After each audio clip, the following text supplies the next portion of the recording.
रेत का जंगल और रहस्यमयी पेड़। एक समय की बात है, एक बहुत बड़ा रेत का जंगल था। वहां की हवा में रेत की चादरें उड़ती रहती थीं और सूर्य की तपन से रेत का सागर चमकता था। इस रेगिस्तान में केवल कुछ विशेष पेड़ ही उगते थे। इनमें से दो सबसे अजीब थे। एक था विशालकाय केले का पेड़ और दूसरा था घने अंगूर के गुच्छों से भरा हुआ पेड़। केले का पेड़ जंगल के बीचों बीच उग रहा था।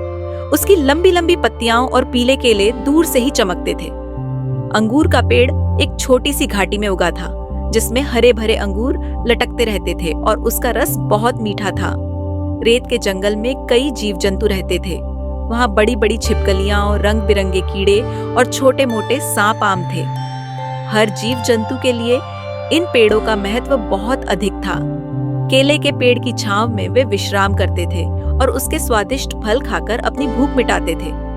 अंगूर के पेड़ की मीठी फलों से वे अपनी तृष्णा बुझाते थे। एक दिन एक तेज आंधी आई। रेत का समुद्र उफनने लगा और पेड़ अपने अपने स्थान पर झूलने लगे। छिपकलियां, कीड़े और सांप एक साथ इकट्ठे हुए और उन्होंने मिलकर एक योजना बनाई। वे सब मिलकर केले के पेड़ और अंगूर के पेड़ की रक्षा करने लगे। छिपकलियां बड़ी तेजी से रेत को हटाने लगी और कीड़े पेड़ों की जड़ों को मजबूत करने लगे। सांप अपनी चालाकी से पेड़ों को झूलने से बचाने के लिए उन्हें थामे रहे। आंधी थमने के बाद पेड़ सुरक्षित थे और सभी जीव जंतु राहत की सांस ले रहे थे।